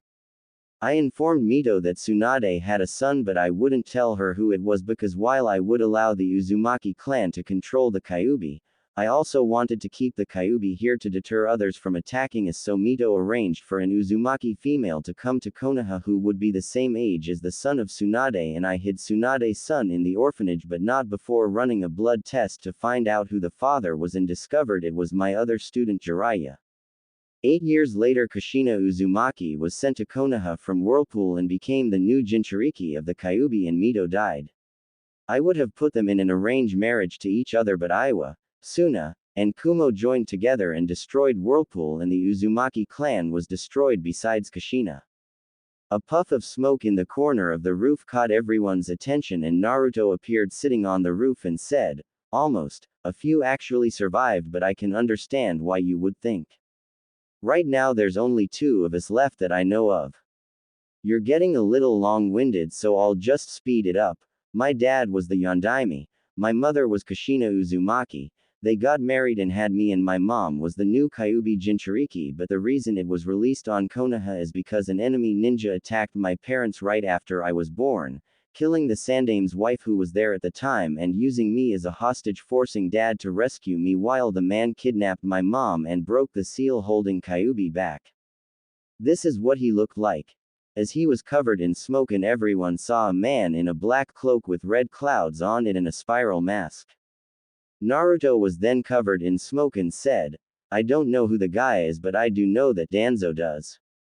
The other Uzumaki I mentioned claimed that Danzo wanted the Kyuubi as a weapon for him, so had Root tracked down an Uzumaki besides my mother, raped her, waited till she had a child and then stabbed her and left her for dead. Too bad she lived, Danzo. She survived and found out you hired the guy in the mask to fight dad and kidnap mom and was supposed to bring mom to where Root was so they could steal the Kyuubi, but Naruto stopped talking as a Root member appeared behind him, stabbing him with a sword through the back, causing blood to fly out before the Root removed the sword and disappeared in a puff of smoke. It had been 3 hours since the announcement and the chaos that followed. Hiruzen sighed as he walked into the council chambers, and as he sat down he said, thank you all for coming after the earlier events. I am sure you all are confused about what has happened and what is going on. Inoichi said in a sarcastic tone, you think? Hiruzen said, I don't like your attitude, Inoichi. Inoichi said in a heated tone, don't go there, Hokage-sama. If you had not already announced that you were retiring, I would call for a vote of no confidence in you right now for what you have done. The village is on the brink of civil war thanks to you. People are questioning if all bloodlines are from demons. The clans can't trust you since you admitted to interfering with clan business. You've dishonored our allies as well as the fact you let someone who could be considered a prince of this village to live the life of an abused orphan child and used him as a weapon. It's not hard to realize that your speech about the Kyuubi originally being sealed to deter other nations from attacking us now that we know the truth. You could have also helped the people of the village realize the truth about Naruto not being the Kyuubi if you had mentioned about his heritage and Their bloodlines. Bloodlines that are designed to defeat demons. Kidnapping, conspiracy, deception, fraud, theft. My god, you're no better than that bastard Danzo. When the Nadaime selected you as Hokage, was it because you were the lesser of 2 evils? Hiruzen unleashed his ki, making everyone freeze, and he said, enough. I will not have you stand there and judge me for doing what I felt was best to protect Konoha and ensure its survival and prosperity. Yes, I made a lot of decisions that I am not proud of. Some of which could be considered that of a monster, but I had to in order for the people of our village to live and go about their lives. I had to sacrifice my own son and his wife for this village. I have to go home every night and look at my grandson and see him cry himself to sleep wishing he had his parents in his life and know that it was my orders that sent them to their deaths for this village, so you have no right to judge me. Truth is, had Naruto not threatened to turn himself over to the man who released the Kyuubi on Konoha, I wouldn't have done what I did today. This caused everyone to go wide-eyed, and Akaharu said, "He did what?" A puff of smoke on the roof caught everyone's attention as Naruto appeared and said, "You're pretty good at trying to shift the blame, but until last night when I had a Kage Bunshin threaten you, you didn't even know what really happened the day I was born. You didn't even know your wife had a kunai shoved through her skull killing her. You were too busy trying to lie so you could use me, like Inoichi said, instead of finding out the truth. But you're really good at pointing fingers and blaming others, like what you did with the Uchiha clan." At this, every eye widened slightly, and Hiashi said, "What do you mean?" Naruto chuckled and said, "After my Kage Bunshin dispelled last night, he had Anbu look for me, but they couldn't find me. While I didn't know everything that we learned today, I did know enough that the Sandaime here was not above letting a clan be destroyed if it was for the good of Konoha. That made me start looking around the area I was hiding last night, the Uchiha district. Guess what I found?" In a sing-song voice as he held up a journal with the Uchiha clan symbol. Hiruzen said, "What is that?" as he glanced to the other elders. Naruto said, "Uchiha Itachi's journal. Funny. I never would have guessed that he was more loyal to Konoha than his clan. I wouldn't do that if I was you. You don't know if I am really here or another Kage Bunshin, and you don't know if this is a Bunshin copy of the journal or the real one. I could be sitting with Sasuke right now telling him what I found." With a smirk, Hiruzen, Kaharu, and Homaru all three paled, and Hiruzen said, "What are you up to, Naruto?" Naruto said, "What I want is to be able to live in peace and not have to worry about these people trying to kill me in my sleep. What I want is to be able to be with a woman that I love.